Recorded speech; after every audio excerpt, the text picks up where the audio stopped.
ครับทุกคนวันนี้เราจะมาเล่นไมค์ครับกันนะครับเปิดมาแล้วก็ต้องทำการตัดไม้ก่อนอย่างแรกแน่นอนตัดไม้ตัดไม้ตัดไม้ตัดไม้ตัดไม้ตัดไม้ตัดไปเรื่อยๆนะครับเราไม่ต้องสนใจอะไรตัดให้ไงคนภาคก็เดี่ยวกันแล้วเนี่ยตัดไปเรื่อยๆนะครับนี่ก็ครับของครับเราจะเริ่มจากการทำไม้สติ๊กทีนี้เราก็จะครับโต๊ะครับแล้วก็วางหาที่วางก่อนตรงนี้แหละวางใช้การพิกแอคไม้นะคะเราจะเอาพิกแอคไม้มาขุดเอาตรงนี้ผมไปเจ้าก่อนโอเคมาตัดไม่ใช่ตัดขุดแล้วก็ขุดหินขุดไปเรื่อยๆขุดไปเรื่อยๆนะคะไม่ต้องสนใจขุดอย่างเดียวเราจะเอาหินมาทำการค้าของอย่างหลายอย่างนะครับตัดขุดดิตัดอีกแล้วขุดทีนี้ก็น่าจะพอแล้วมั้งโอเคเอาประมาณนี้ก็พอขึ้นก่อนขึ้นอย่างเงี้ยโอเคไปไม่มีถาดโอเคไปไม่มีแล้วก็เปิดตู้ครับเราจะเอาพิกแอคหินครับเองแหละโอเคได้แล้วไม่เอาดีกว่าตัดขุดตู้ครับออกเราจะเริ่มทำการหาพื้นที่สร้างบ้านนี้ไหมนะหาพื้นที่สร้างบ้านก่อนแล้วกันเดี๋ยวเอาทางไหนนะทางนี้กันวิ่งตรงนี้แล้วกันนะเราจะเริ่มทำการหาพื้นที่สร้างบ้านนะครับเอาตรงไหนดีเอาเป็นตรงตรงไหนที่มันทำดีตกมาเพียบเลยเอาเป็นตรงนี้ดีไหมนะตรงนี้ได้อยู่น่าจะได้ดังนั้นก็ตัดไม้ก่อนแล้วกันเริ่มจากเปลี่ยนที่ไหนแล้วกันทีนี้เราก็จะมาหาวิธีสร้างบ้านนะตรงนี้แล้วกันตรงนี้สร้างบ้านดีวางโต๊ะครับเอาค่ะมาสติ๊กเพิ่มเราจะครับเป็นขวานหินนะแล้วก็ตัดไม้นะเราจะรู้จักการตัดไม้ตัดไปเรื่อยเอาเป็นว่าผมตัดไปตอนตัดไม้เสร็จแล้วกันมาตัดไม้ไม่ได้เยอะมากเลยชุดหนึ่งน่าจะได้อยู่เอาเป็นว่าตัดมาเพิ่มแล้วกัน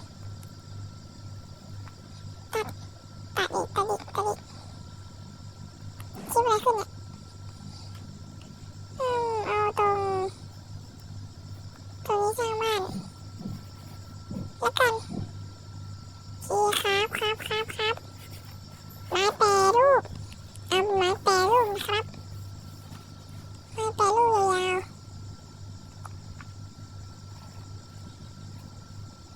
แล้วก็พื้นที่สร้างบ้านเอาขุดอันนี้ก็ออกก่อนโอเคแล้วก็จะเริ่มสร้างบ้านกันเดี๋ยวไปหาทำเลดีๆก่อนผมจะเริ่มทำการหาทำเลดีๆนะครับตรงนี้น่าจะได้อยู่มาตรงนี้แหละผมว่าได้มีเต่าด้วยเราจะเริ่มจากการเก็บพื้นที่นิดหน่อยเราจะขุดทรายออกก่อนนิดหน่อยนะครับขุดออกลืมตรงนี้แล้วก็เอาตรงนี้ด้วยขุดออก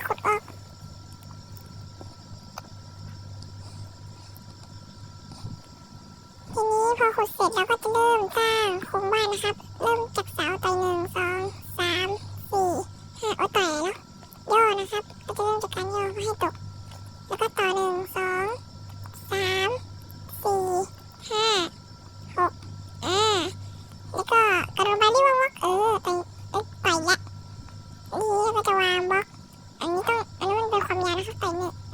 วาง1 2 3 4สัก4ยังไม่พอ5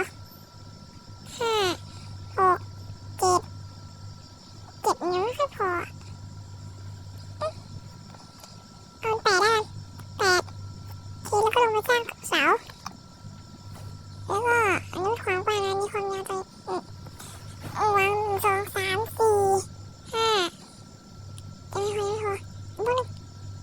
6แล้วก็ลงไปสร้างโครงไม้จะพออยู่นะว่าผมว่านะวาง1 2 3 4 5 6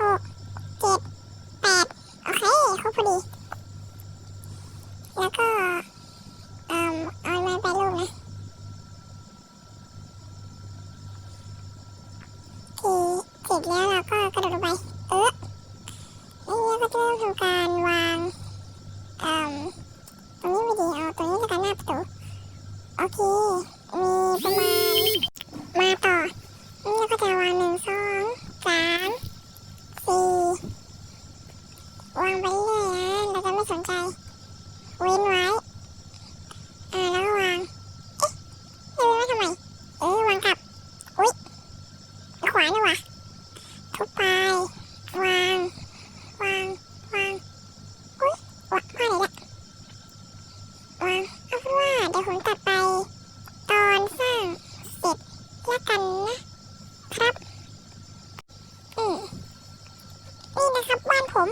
เพิ่งสร้างเสร็จเมื่อกี้มืดหน่อยเพราะว่าไม่มีท็อตอุ้ยลืมตัวค้าสร้างตัวค้าใหม่แล้วกันวางเอาเตาเผาด้วยวางโอเคเอาแอปเปิ้ลมากินก่อนหิวมากกินดิแล้วจากนั้นเราก็จะไป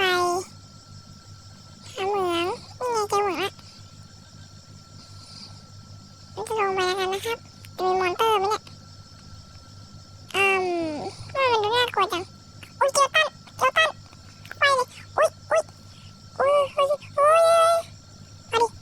ใครกลัวเด็กคิปเปอร์อุ้ยเกือบตายขึ้นก่อนหนีมันวางบล็อกไปหนีเกือบแล้วนะครับทุกคนโอ้นี่นะครับเราตัดมาตอนเจอถ่านนี้ก็ถ่านดูไม่เจอถ่านเลยเหล็กใช่ปะเหล็กสวยนี่เหล็กโอ้ยว่ายน้ำผมลืมบอกนะว่าในคลิปกับในเกมแสงไม่เท่ากันนะถ้าเน็ตผมแรกหน่อยก็อย่าว่าผมนะครับมันเป็นเพราะตอนอัดนะโปรแกรมอัดมันทำให้กะอุ้ยเดี๋ยวเอาคุ้นนั่นมันถ่านที่ฉันตามหาแล้วหินวางก่อนเอาถ่านขุดตรงนี้ก่อนขุดนั่นไงเจอแล้วกระโดดทึบโอเคขุดตรงนี้โอเคแล้วก็เอาถ่านไหนเอาอยู่นี่ดีกว่าโอเคขุดเลยไม่ได้มีก้อนเดียวด้วยทุกคนไปก่อนขุดนะครับทุกคนขุดไปเรื่อยขุด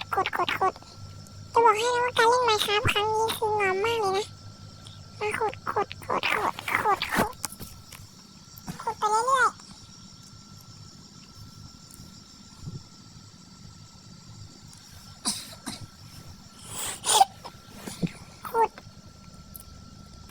โอเคจะพอละโยนหัวอีกขุดก่อนแล้วกันได้ถ่านมาอุ๊ยนี่ขุดต่อนี่ได้มา22 ก้อนหมดแล้วโอเคไปตามไปตอนอยู่ข้างบนแล้วกันนะเดี๋ยวกลับไปหาบ้านก่อนโอเคตัดไปตอนกำลังหาบ้านนะครับผมตัดไปตอนหาบ้านกันระหว่างทางกลับบ้านนะครับผมเจออะไรบางอย่างนี่โอ้โหบอกเลยตอนแรกยังไม่อัดแล้วแต่จะมาอัดบอกทุกคนว่าหาบ้านไม่เจออยู่หันมาเจอนี่ให้ลูน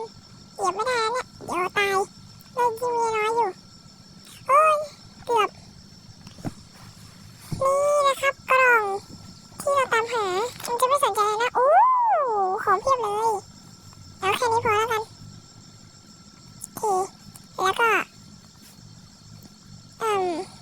นี่นะครับเราเจอบ้านแล้วกว่าจะเจอบ้านโอ้โหเหนื่อยเจอตั้งทีบ้านเอ้ยครับทอดก่อนเลยแสงไฟของฉันนี่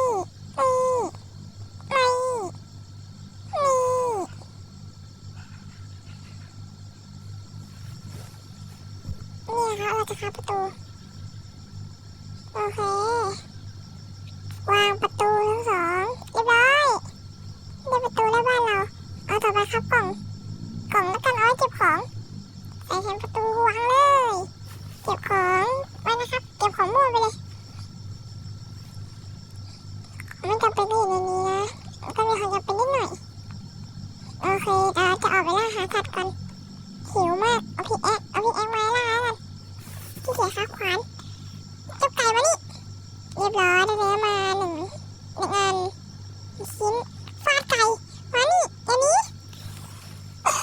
เนื้อมา2 ชิ้นแล้วก็มีตัวเล็กไหมอยู่ที่อยู่แถวนี้ไม่มีเลยฮะหรือว่าเราหาไม่เจอกันหรือผมหาไม่เจอเองนะเดี๋ยวนะนั่นบัวกระโดดลงไปไม่ได้นั่นเหรอเดี๋ยวไม่รอดเดี๋ยวตุยฟาดเข้าไว้เย้ได้เนื้อวัวแล้วอิ่มแน่อุ๊ยไม่เอาอุ๊ยเดี๋ยวนะนั่นมันไก่2 ตัวมานี่เอาตัวนู้นก่อนอุ๊ยไม่ได้ด้วยว่ะจุ๊บเรียบร้อยได้เนื้อเพิ่มว้าไอ้ไก่ตัวนึงอยู่ไหนนั่นไงจ๊ะที่หลบสายตาฉันเป็นย่านนะเจ้าไก่ตายฉันดีเลยเย้ได้เนื้อแล้วทีนี้เราก็จะกลับบ้านกันนะครับอุ๊ยเดี๋ยวหมดละพักก่อนเดี๋ยวมอนเตอร์เกิดแล้วอยากให้มอนเตอร์เกิดแถวบ้านนะครับแล้วก็จะวางทัดไปวางทัดอีกอันหนึ่งโอเคเข้าบ้านปิดประตู